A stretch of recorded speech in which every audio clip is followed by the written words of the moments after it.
Iyakan na naman ng mga pro-China at mga anti-Marcos dito, anti-government mga kapatid. Dahil ito pinatunayan at tinindigan na naman mga kapatid ni PBBM na hindi yuyuko o hindi susuko ang Pilipinas mga tol. At hindi nito ipamimigay ang kanyang karapatan no, sa West Philippine Sea.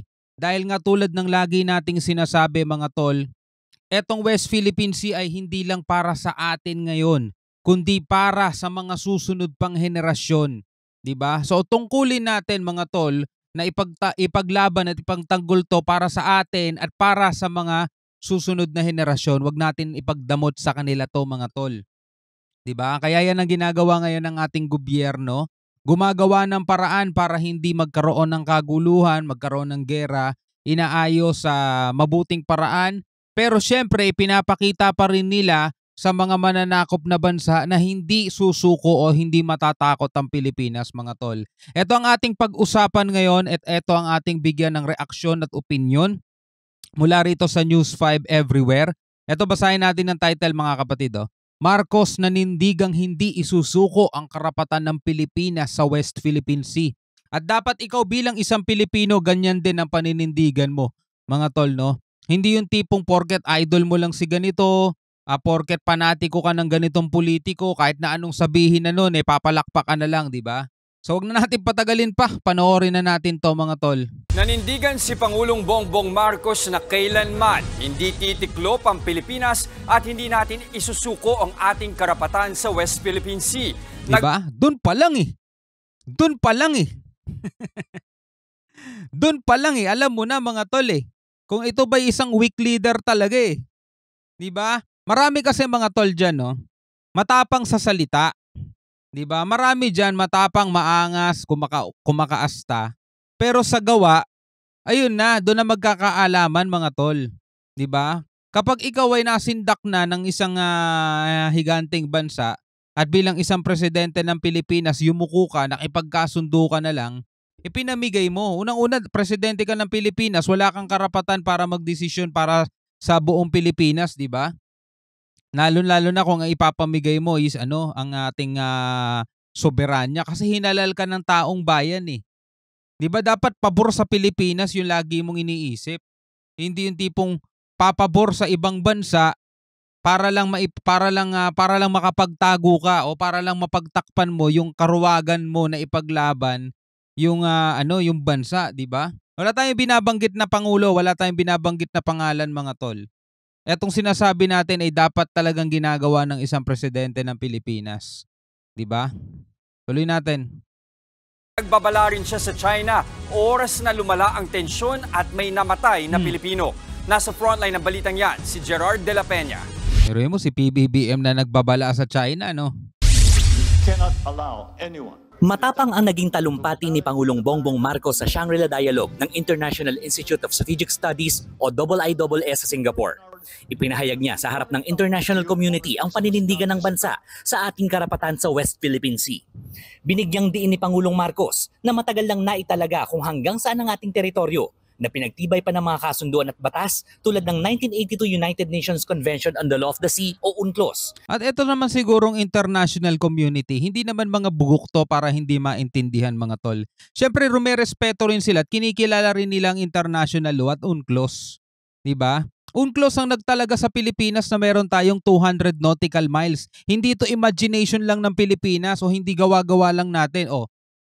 Kami bilang Pilipino, Pilipinas, meron kaming 200 nautical miles. Ito yung linya namin. Hindi tayo nag-imbento nun. Hindi yun imagination natin. Merong isang organisasyon. O ito nga UNCLOS, United Nations Convention on the Law of the Sea. Sila ang nagtalaga nito. 'Di ba? At kinikilala yan, nagko-comply yan. Nagko-comply dyan ng maraming bansa. Bukod tanging isang bansa lang ang hindi nagko-comply dyan mga tol. Nakapirma pa man din sila dyan. 'Di ba? Nakapirma sila dun eh. Pero hindi sila nagko-comply. Tuloy natin. Pati na ang naipanalo nating arbitral ruling noong 2016. Kaya giit niya, may legal na basihan ang territorial claim ng Pilipinas. Tama. The lines that we draw in our waters are not derived from just our imagination, but from international law. Diba? Hindi to mula sa imagination lang natin, mula to sa international law. not derived from just our imagination, but from international law. The life-giving waters of the West Philippine Sea flow in the blood of every Filipino. Yo. We cannot allow anyone to detach it from the totality of the maritime domain that renders our nation whole. Mga Chinese general dito, tameme oh. Tameme sila lahat eh.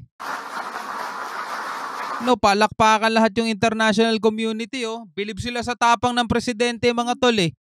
'Di ba? Kasi kung pagbabasehan natin legality, 'di ba? Wala talagang binatbatan China rito. 'Di ba? Kasi panahon pa ng mga Kastila eh. Meron tayong Treaty of Washington, Treaty of Paris, 'di ba? Meron pang UNCLOS. Eh sa China, anong meron sila mga tol? Yung imbentong linya nila na wala namang basehan, 'di ba? Kaya nga napawalang bisa yan ng UNCLOS eh. Talo talaga sila dun eh. Makakapal lang talaga mga apog ng mga yun eh. Pangako pa ni Pangulong Marcos. As President, I have sworn to this solemn commitment from the very first day that I took office. I do not intend to yield. Filipinos do not yield. Yun ang magandang narinig mga tol no. Sa mga sinabi niya, isa pa yan sa pinakamagandang narinig. 'Di ba? Hindi tayo susuko mga tol. At ang Pilipinas ay hindi susuko. 'Di ba? Mula nung siya ay naupo at sinumpaan niya yan. At actually lahat ng presidenteng naupo sinumpaan yan. Ipagtatanggol ang bansa nila. 'Di ba? Hindi yung tipong susuko ka na lang dahil natakot ka. Took office. I do not intend to yield. Filipinos do not yield.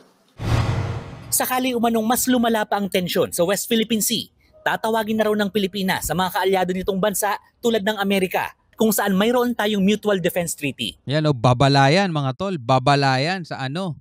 Sa agresibong bansang to mga tol. Ayan o, yung nangwa-water cannon sa atin, na akala mo talaga legal lang nandirito sila sa West Philippine Sea, mga squatter naman sila. Sila pa talaga matatapang dyan eh no? Sa mga kaalyado nitong bansa tulad ng Amerika, kung saan mayroon tayong Mutual Defense Treaty. Nang matanong kung ano ang magiging trigger o mitya nito, ang sagot ng Pangulo. If a Filipino citizen is killed by a willful act, that is, I think, very, very close to what we define as an act of war. And therefore, we will respond accordingly. Nagkaroon din ng bilateral meeting si Pangulong Marcos. Kaya yung China, ay nako, yung mga ginagawa nyo, papalapit na ng palapit ang hangganan. Papalapit na ng papalipit ang hangganan ng mga ginagawa ninyo. Sa Prime Minister ng Lithuania, dito niya naman sinabing hindi siya nagtatrabaho para sa anumang makapangyarihang bansa gaya ng China, Amerika o Russia, kundi para lang daw sa Pilipinas. Yun no? Mukhang pinaghandaan talaga ng international community na talakayin ang issue ng West Philippine Sea. Bago pa kasi magsimula ang keynote speech, si Pangulong Bongbong Marcos ay may nakausap namang opisyal ng pamahalaan natin. At marami sa kanila nagpahayag ng pagsuporta sa Pilipinas. You know, napakarami talaga tayong kakampi mga tol. Kasi unang-una, nasa ano tayo eh. Nasa legal side. O, nasa legal na ano tayo, na side tayo. Hindi tayo dun sa illegal na side na nangangamkam lang. Wala naman talagang pinanghahawakan dokumento at walang pinanghahawakan basehan, mga tol. 'Di ba? So, kailangan talaga makakuha tayo ng suporta dito kasi ito yung tanging paraan natin, mga tol, para tantanan tayo nitong bulas na bansang to eh. Na mahilig pa mambaliktad. Pilipinas pa daw ang mahilig gumawa ng provokasyon at mahilig manggulo at sila daw ang open sa dialogo. Kita mo mga kabaliktaran ng utak ng mga yon. Sa usapin ng agawan ng teritoryo, nagkaroon ng pagkakataon na magka-bilateral meeting si AFP Chief of Staff General Romeo Browner Jr. sa mga counterpart ng opisyal ng ibang bansa. Marami raw ang nagpahayag ng pagkabahala, lalo na sa bagong pulisiya ng China kung saan huhulihin daw ang mga anilay trespasser. Diba? Titigas pa ng mukha para gumawa ng ganyang batas. Sa South China Sea. We are happy about that because it only means to say that a lot of countries are interested in helping us with the situation. Not just interested to know what we think about the situation, but really they are offering us assistance, support. Ngayong araw naman nakatakdang magsalita sa Shangri-La Dialogue si Browner pati na si Philippine Coast Guard Commandant Admiral Ronnie Hilgavan. Narito rin sa Singapore si Defense Secretary Gibo Chodoro Yan. na makikipag-usap sa ibang defense ministers. Yan, no? Kaninang madaling araw naman, nakauwi na sa Pilipinas si Pangulong Marcos matapos ang state visit sa Brunei at working visit sa Singapore. Nagbabalita mula Pahiya na naman yung mga pro-China rito sa Pilipinas. Lalo-lalo sila attorney.